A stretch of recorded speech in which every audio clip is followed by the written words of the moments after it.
What is up, guys? This is Cobb, and welcome to a matchup between Mr. Math is Might going up against Mr. Cast, who, I'm not gonna lie, man, was one of those players that I wasn't that familiar with until the Mechabellum Launch Clash tournament, in which he showed up, man, made a bit of a name for himself, and apparently the predictions are going super heavy into Cast's favour. I'll tell you what, I'll give it a few rounds, then I'll cast my bets as we go, man. Mr. Math is running a Stormcaller Chaff opener with a little bit of Acolyte action, playing some Supply Specialist on the side of blue, and he's going up against, honestly, what is usually seen as a bit of a unfavourable opener with the Crawler Mustangs coming out from Cast, which is part of the reason I picked this game to just hit record on real quick and just see what goes down, because frankly, this happens often to Mustangs, especially in like the first round 1, round 2, and so seeing how a top tier player is going to get the most out of a Mustang opener is going to be pretty interesting. At least I'd love to see how it's going to pan out if I could see my screen.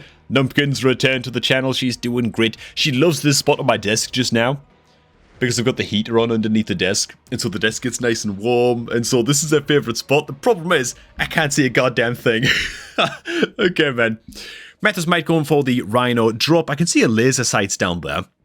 I wonder if this will be something that Cast is going to consider. If he's going to hold on to the Stangs, try and make them work a little bit more. Looks like the Rhino drop is actually going to come down defensively on Matt's side of the field. You know what? It's actually easy for me to see the game on my OBS, on my other monitor. Ooh, and the laser sight actually does come out from Cast in the end, man. We're going to see that go on the Stangs. Cast has got the problem that it feels like his entire army gets kind of massacred by everything we've got going on here. It feels like everything he has is being pretty harshly and pretty brutally countered. He's just going to kind of fluff out his chaff lines for the time being. Crawlers joining in all up and on the back lines. And meanwhile, extra flanking crawlers also coming out as well on that side. Little does he know is that it's going to be covered by the Rhino drop coming out from Math, man. Okay, it's a little bit rough. The laser sights are going to come out on the Stangs after all. Will that be enough to keep them alive on this side of the map? It's actually a double crawler flank in the end coming out. Both covered by missile drops and the Rhino drops. A little bit of crawler distraction going on the far right side over there at least. But let's see, man. Are these Stangs now going to have the firepower, the survivability, the stayability to make it through this? And actually get to punch down the Acolyte before it frankly two-taps all of them combined. Let's see. Not got much hope for Cast's left side flank over here. As soon as that Rhino connects, it's basically going to be lights out. But the Stang's getting a little bit done over here, at least until the Stormies get to start to connect. We've got to punch through these fangs pretty quickly, but time is sharp running out. Down goes the Acolyte. And so Math, dude, gonna get to hold on to this early win. You know what, man? I feel like I'm gonna go against the grain, just based on how good Matt's opener is here. You get some levels on the Archies. Gotta imagine range could be coming out on those pretty soon as well. It's a unit drop round. Triple Sabertooth becoming available. Could be an option for anti-missile, maybe. For red, goes into the Sandworm in the end. It's actually blue that goes into the Sabertooths. Okay, man. I think that because the Sabertooths came out and they're up against the Worm, they should do a pretty good job at punching the Worm down. These guys hit ridiculously hard. I'm going to go ahead and cash in my prediction on good old Math, dude. How many going to throw on this? Let's throw like 40 tickets, man. Let's do that. Let's even up the odds just a little bit, shall we? Okay, I am going to have to move Numpkin onto my lap. Come on, go girl. Your dad has to actually see the screen in order to wake, doesn't he? Oh, she's going to get down. She's abandoning me. Oh god, I feel terrible now, man. I feel terrible. I'm the worst. I'm the worst. She didn't even look at me. Just jumped on down. Okay. Oh my god. Oh, Cass, no. Oh, that's so rough, dude. His Typhoon's going to be greeted by the welcome party known as a Sabertooth that's just going to clap their cheeks so hard, it should be illegal. Meanwhile, right side is covered by the Archie as well. That's it, man. Double Sandworm drop coming out from Castia. Is that going to be enough to punch through? Double Sabertooth on the one side.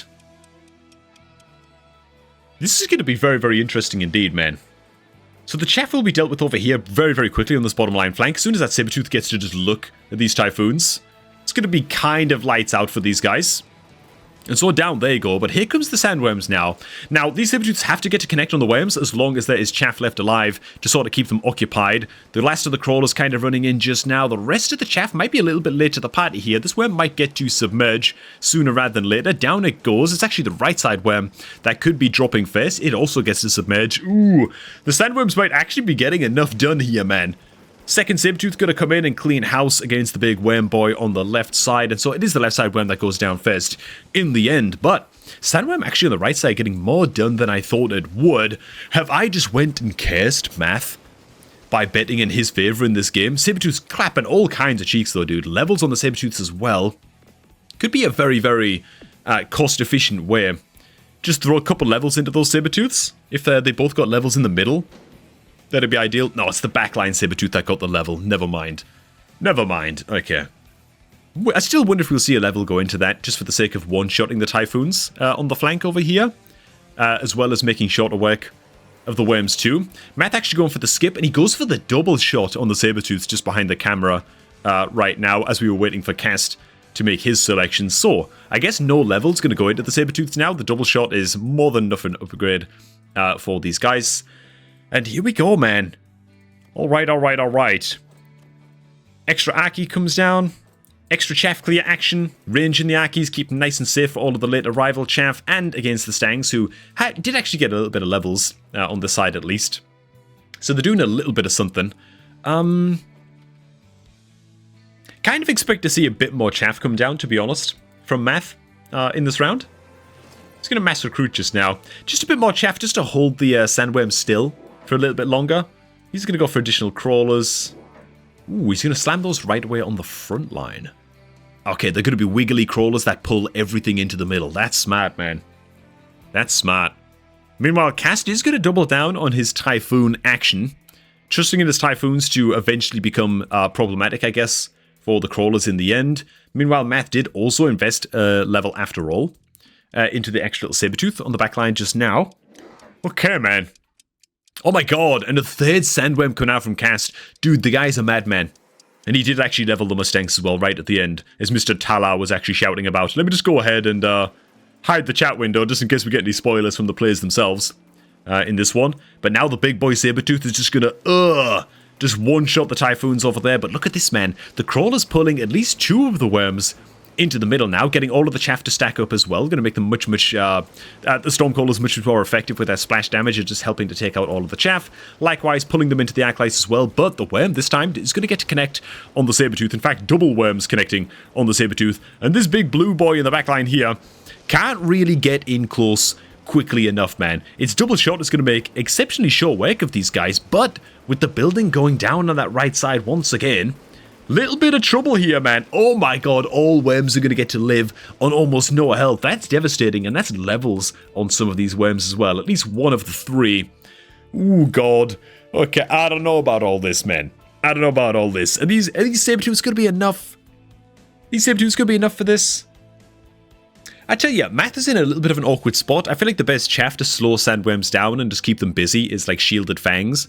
But when your opponent already has plus range Mustangs coming in pretty quick from the backline and just able to torch their way through shielded fangs, a little bit of a pickle, man.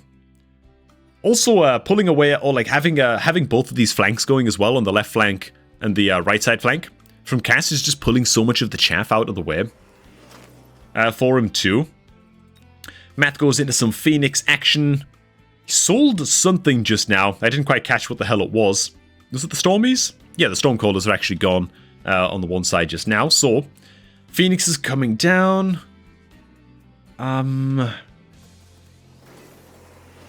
Okay, man. Oh my god, he's just gonna triple down on the Sabertooths. One on the back line to take care of the Typhoons over here. So these guys should win this trade very, very comfortably. Now, an additional Acolyte coming out as well. Alright. I mean, alright, dude, alright. Meanwhile, we do see Replicate come out of the Sandworms as well from Cast. Now they've just got a few of them online. That text looking pretty... Why does the Sandworm look like so much bigger than the other Sandworms? Is it just because it's like turned to its side slightly? I guess so, man. Okay. So once again, man, Matt is going to trust in his crawlers to just pull everybody all up and into the middle now. Matt should also have these flanks basically completely covered. No problems going on there at all. And so let's see, dudes. Let's see first of all if the Phoenixes are even going to be safe here on the front line, as Cass did also pick up the Phoenixes himself as well. And our Phoenixes are going to get stuck hitting the Sandworms real quick. They do bring one of the worms down this time, though, exceptionally quickly. But now, once again, our big blue tank might be in a little bit of trouble here. The mini Sandworms are also going to start replicating in and just distracting fire for a little bit. And our big blue tank does go down before it gets to truly connect on the middlemost worm. That said, left side worm does go down just before it emerges. And so the Sabertooths, when they get to connect, they are getting to be extremely effective. But these extra little replicated larvae worms right now, just causing just choking up the gears so much of Matt's army, dude. Oh god, I might have backed the wrong horse in this one, man. Getting a little bit nervous here, dudes. Oh man, getting a little bit nervous. Vulcan's Descent could be valuable for both players, to be honest. More so for Math, I feel. Just slamming it down defensively. In a defensive position behind his own guys, opts to skip in the end.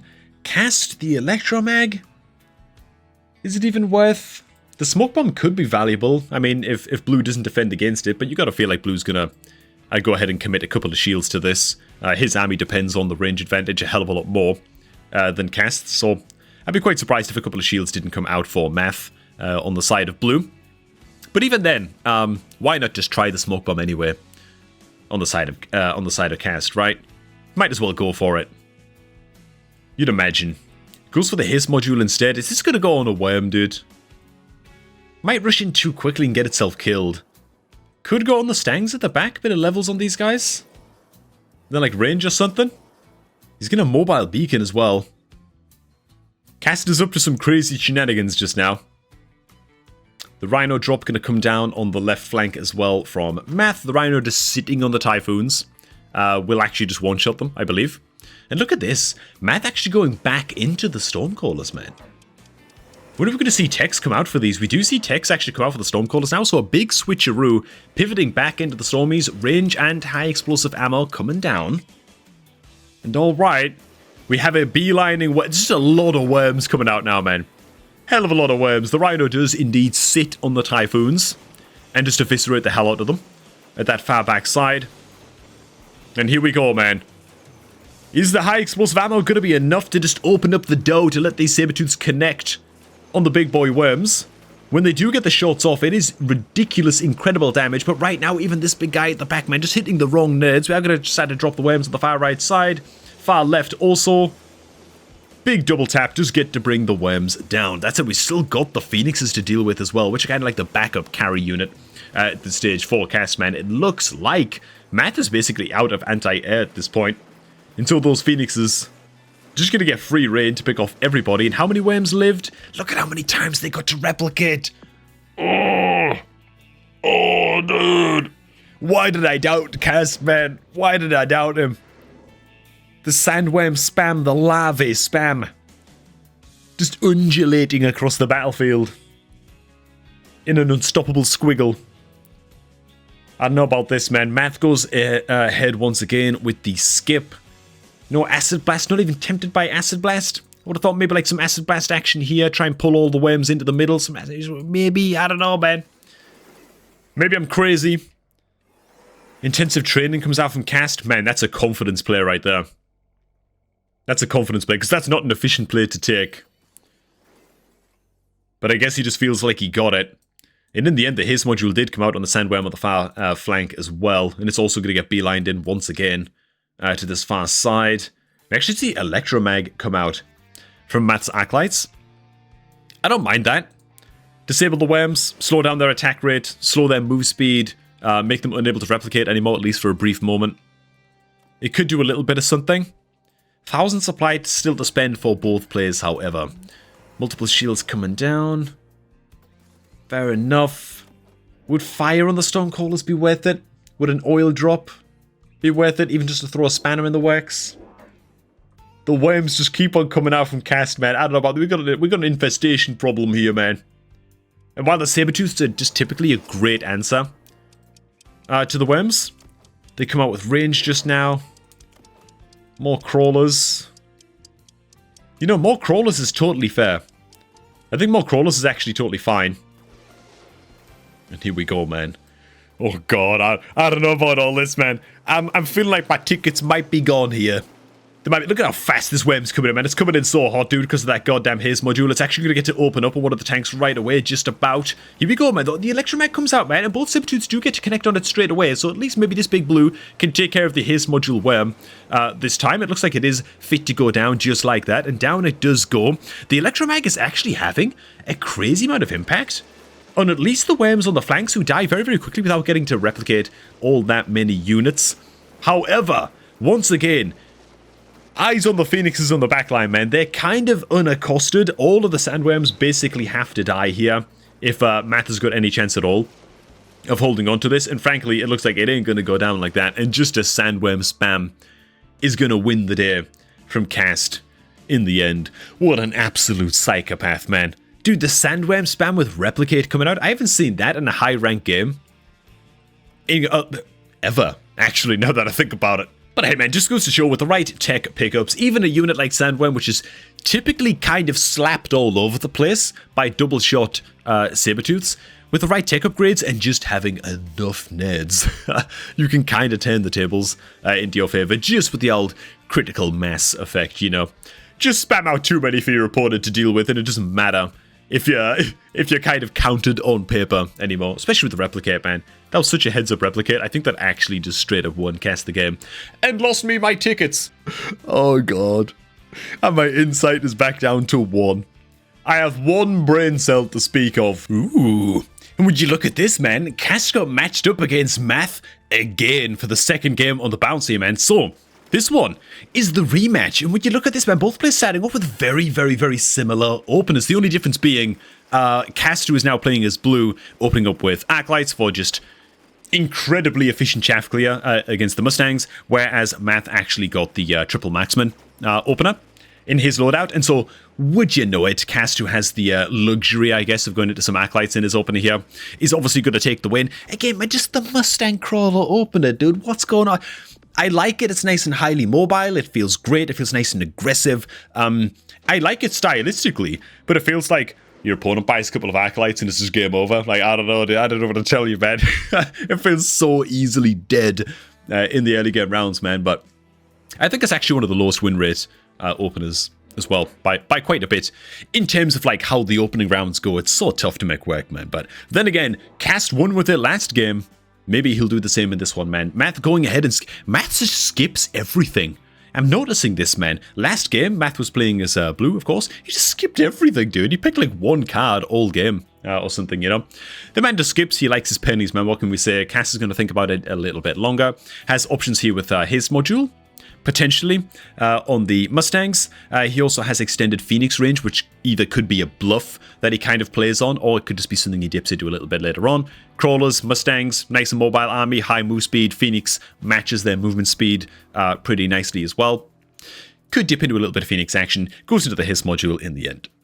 Alright, man, fair enough. Oh my god. Okay, so Math, I didn't actually cover, is playing Giant Specialist, and so a wild Vulcan has appeared out of the tall grass, some extremely tall grass, as it were. And Cast is playing a bit of Rhino Special. He's just waiting for the round 4 to try and swing things in his favor. I think what he's up against right now, Rhino Specialist is looking pretty goddamn excellent. The Marksman, the only real threat to being just annoying, and like Rhino killing units here. I also wonder if Cast is just going to hold on to the Haze module to potentially throw that on the Rhino and maybe pull some crazy shenanigans. But once again, Cast enjoying just the double flank on both sides here, which is going to pull all kinds of chaff units and even a big block of these Stangs, which have started to get sold off on Matt's side of the map as well. Just pulling all kinds of nerds out of the way on the flanks, exposing the crap out of the Marksman in the middle. Who am I fooling, man? Cast... Let's get some insight back, man. I'm at 1 IQ here, okay? Things have got to improve, and they've got to improve sharply. That said, I don't think that Cass has got this round in the bag by any means. Just given that the Vulcan on the field... I don't know, the Haste module didn't come out in either pack of the Stangs either. They're going to do their best at bringing down the Vulcan over here, but frankly, with the building being dead? Do they have the damage? Oh my god, they do. Okay, so the building being dead, Cast is actually able to force the kill on the Vulcan, which is mental. But now that Cast sees the Vulcan on the far right flank over here, he's got to expect a second Vulcan's probably going to come down on the far left side as well. And now he gets to kind of plan around that. The Wasps, given that Math just sold off his Mustangs, the Wasps might be quite tempting. Math, though, is going to be covering his butt a little bit by just switcherooing into the Typhoons a little. Second option that Cast has here is just to go into the Scorpions. Oh my god, he goes into the Badgers. Okay. Didn't expect that. I feel like the Scorpions, I would have loved to have seen the Scorpions come out just to kind of preempt either the Typhoons or enemy Fire Badgers, or just more Vulcans coming down. It feels like the Scorpions would have checked a lot of boxes, but Cast more than happy to just dip into the Badgers and I guess ensure that his chaff clear is taken care of forevermore. In fact, he's going to utilize these suckers over on the flanks. That's just evil. That's just cruel, man. Cast should be banned from Mechabellum for just causing mental distress in general to other players, man, because this is just nasty. The flanking Badgers like this, positioned just so that it's really, really tough to get like a sentry missile to clip these guys as well. In fact, it might be impossible because of this one crawler here. You know what I'm saying? Like the one little crawler up at the top here, I think just blocks sentry missiles that are even positioned like here, you know? Nasty, nasty stuff. Does also diversify a little bit into the Wasps this round as well, which is quite interesting. I did think that the Wasps coming out might have been a strong possibility from Cast here, but you know what? Just goes for a little bit of both in the end. Additional Wasps also coming down as well. I like it, man. It definitely keeps the pressure up quite a bit. The Typhoons coming down from Math is a damn good read, and he should have this flank taken care of, but at what cost? Look at how many resources these Fire Badgers are going to gobble up here on this far side, man. They're going to torch a whole bunch of the crawlers. They're pulling the attention away from everything on the front line here, which is just opening the door for the Wasps to get in. Finally, after losing like half of the backline chaff, the flanks are going to be won in the end by Math, but by then, the Wasps are actually get to just help to chip down the building. Also, the Wasps just going to be used as chaff here.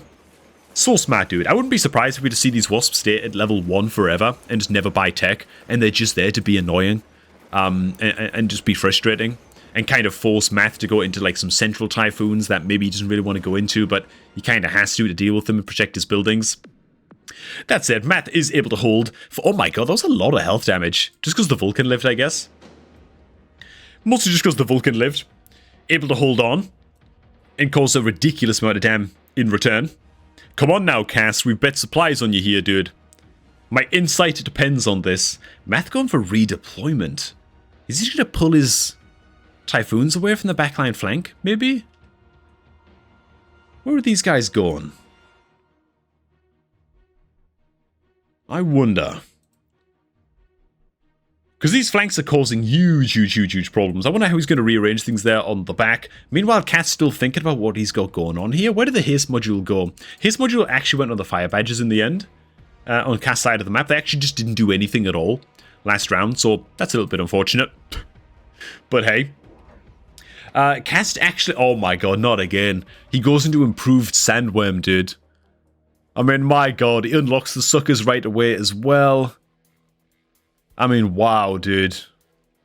This is gonna be rough. So the 500 cost improved Sandworms now available. He's looking to just once again cause that mental distress we've been talking about. This is rough. And yeah, it does look like Math is also going to dip into the option of just picking up the Typhoons to go more central and just to take care of the Wasp threat right here, but not investing any more in these guys than that. I think that this is smart. He's kind of got to do that. But is Cass just one step ahead now? Is he just one step ahead as we sell off the Fire Badges in the middle to put the haste module on the Sandworm? Yeah. It's just as we feared. I thought the haste module might go on the level 2 Rhino, but it's going to go on the worm in the end. And look at this, dude. All of the chaff getting pulled away. All of the chaff getting pulled away. Just opening the door for the Sandworm to come in. And just start clapping. Down goes the Vulcan in the middle. The Rhino is going to have a similar effect on the far right side, destroying all of the fire of the Typhoons and of the Vulcan as well. None of the chaff dying off here in the middle. This is horrifyingly good positioning from Cast, by the way. You notice that he has his army so far back as well. in his deployment zone. That his sideline flanks, like his two like backline flanks, are just pulling it. Like even the middle crawlers here, in like the middle of Matt's backline here, even they are being pulled to the flanks, which is just devastating. Like that's so painful to deal with, man. And so Cast, we're probably not going to see him place any forward position units in his deployment zone at all. He's going to keep everything super, super far back, such that basically everything that Math places on his backline is getting pulled towards the flanks like that. Maybe the key for Math winning this is just deploying more stuff on his backline flanks and just killing those flanks very, very quickly. Just getting everything dead fast so that the crawlers can rush in and do their job as second wave chaff, you know? Even first wave chaff at this stage. Okay, interesting though. Cast actually goes into the Phantom Ray option just now with the high level fangs coming out from Math. So these are going to do a very, very good job at slowing down the Sandworm, but with it being high level fangs, I do wonder if we're looking at these guys potentially going like range ignite or something to take care of the Sandworms. Which again, Math will know by now that improved Sandworms come out. He already sees one worm on the field. He's got to expect that more of it to come down. And he does actually go ignite on the fangs. Interesting. He doesn't go range on the fangs though. I'm guessing he wants the fangs to stay in front of the Vulcans, which also go into range enhancement as well. So he wants the fangs to act as worm killers, but also as chaff, just to slow everything else down. Interesting, man. Interesting. I thought that maybe Math could have done with just dropping a little bit of some missile action on his backlines here to get these things dead just a bit faster for just this one round. Just 50 supply either side for those missiles. Not going to opt into it this round. I also want to point out as well, we did just see some worm tech come out. Was that Quick Strike? It is. Strike comes out, giving the worms just a quick and powerful AoE attack when they first emerge from the ground. But look at this, man. The Ignite is actually kind of torching both of the worms. One worm fit to survive, just about on the far left side at least. But is it just too much to deal with here, man? Even the other Sandworm gets to live on like 5% health, I think. This might just be a bit of a disaster, man. It was a nice idea from Math. It was a nice idea. But are these Sandworms just, oh my god, dude, they're just going to run away with it. It's a round 5 win. Dude, the improved Sandworms are just, they're disgusting. They're a disgrace. Nerf them. I mean, they're crazy as hell. Dude, is this just like a thing now in high MMR games? Like improved Sandworm just absolutely stomping nerds? I mean, I know I've been away from the game for like 10 days or something while I've been just drowning in work. And then I was ill before that, you know? So I've been away for a little while, and the meta does move quite fast. In Mechabellum, it's always like shifting and shuffling to counter whatever's currently good, and so it's like this constant chaining effect, which is really cool. But has it moved that quick that Sandworms are just the winning formula now? For these higher MMR matches, are they just it? Are they just the thing? God damn. Alright, well, at least I won a little bit of insight back. And you know what? Hey, thanks for watching, guys. Hope you all did enjoy this one. We're back up. So why, when I lose 5,000 insight. But when I win, I only gain a K. What is this life, man? Thanks for watching, guys. Hope you all did enjoy this one. And I'm going to catch all of you all just a tad bit later, man.